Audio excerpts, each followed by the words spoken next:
नमस्कार मंडळी. आज 29 मे. 2 दिवस कोकणात पावसाने थोडासा ब्रेक घेतला आहे, पण गेल्या आठवड्याभर पडलेल्या मुसळधार पावसाने विहीर आमची काठोकाठ भरलेली आहे. विहीर नाही, आता हे तळच वाटते. लहानपणी शाळेतनं येताना जाताना शेताच्या बाजूने वाहणारे ओढे, तिथे मासे पकडणारी लोक आणि पाण्यात बागडणारे मासे, असं टाईमपास करत घरी यायची सवय होती. तसंच इथे टाईमपास करावा असं वाटतोय. पाणी काठोकाठ भरलेलं आहे विहिरीचं आणि हे पाण्यामध्ये मासे बागडत आहेत. एक परिपूर्ण अशी इकोसिस्टीमच असते पाण्यामध्ये. मासे, त्याच्यानंतर बेडूक आणि पाणसापसुद्धा होते या विहिरीमध्ये. आणि आता विहीर भरायच्या आधी उन्हाळा अगदी पिकला होता, त्यावेळी पाणकोंबड्यासुद्धा येत होत्या. विहिरीच्या काठाला जाऊन, तळाला जाऊन डुबकी मारून वरती यायच्या.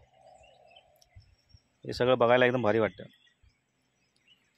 हे पाण्यातलं जगच टोटली वेगळं आहे. त्याची मजा जी घ्यायची असते ती काठावरूनच, तिथल्या जीवांना डिस्टर्ब न करता आणि स्वतःच्या जीवाला फार त्रास न देता.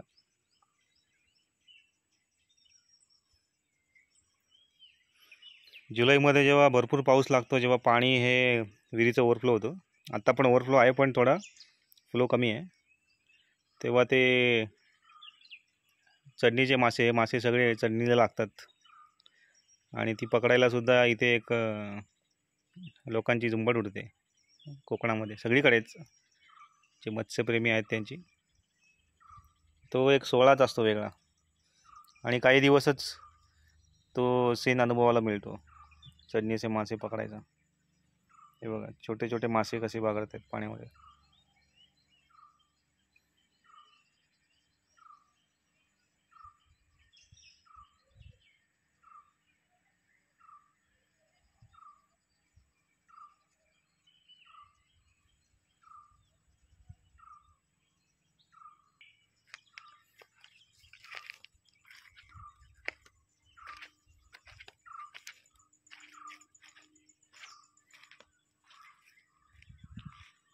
हा बघा, मोठा बेडूक पाया खालून गेला, आता कळलं पण नाही खाली बेडूक आहे.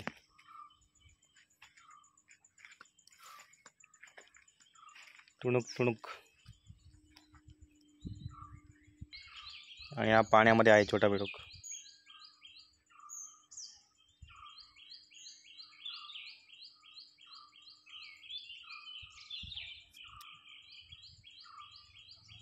निसर्गाने यांना जे काही स्किल दिलं आहे पाण्यामध्ये जिवंत राहायचं, पोहायचं, जबरदस्त आहे.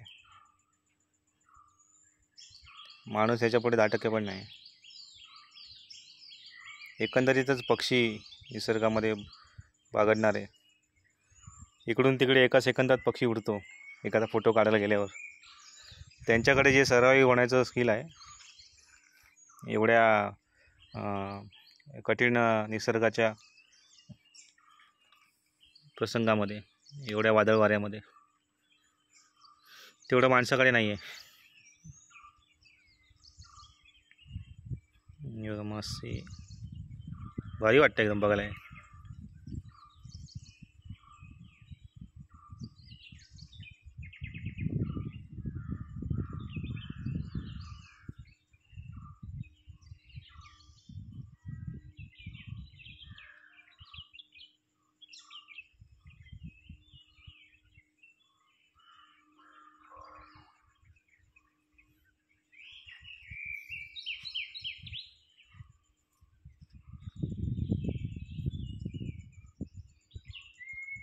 पाणसाप एवढ्यात नाही दिसले विहिरीमध्ये.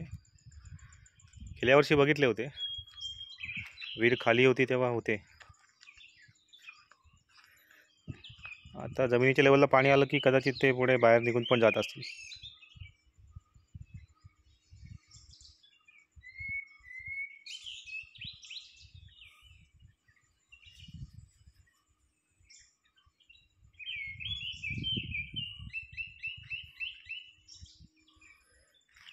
कोकणाचं नशीब हेच आहे, एवढा पाऊस पडतो की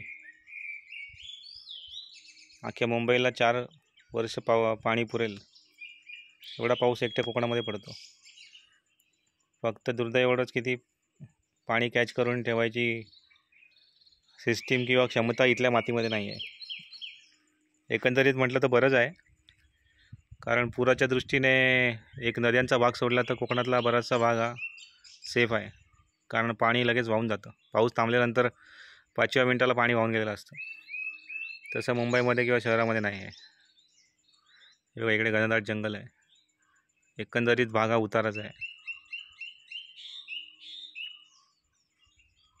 रात्री इकडे ही समोरची झाडं आहेत, तिकडे काजवे दिसायला लागलेत. 8 दिवस झाले जवळजवळ, पण काजव्यांचा प्रकाश आणि रात्रीचा काळोख हे मोबाईल कॅमेरामध्ये किंवा आपल्या DSLRमध्ये पण कॅप्चर करण्या एवढी काही क्षमता नाही आपली.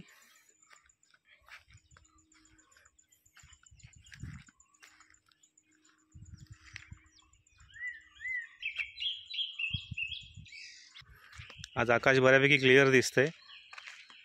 थोडे ढग आहेत, पण ते मुसळधार पाऊस घेऊन देतील असं वाटत नाही आहे. पण कडक ऊन अजूनसुद्धा पडलेलं नाही आहे, त्याची जरा प्रतीक्षा आहे. 9 वाजता आहेत सकाळचे, कामाला बसायची वेळ झालेली आहे थोड्या वेळातच. चला, गुड बाय आणि गुड डे.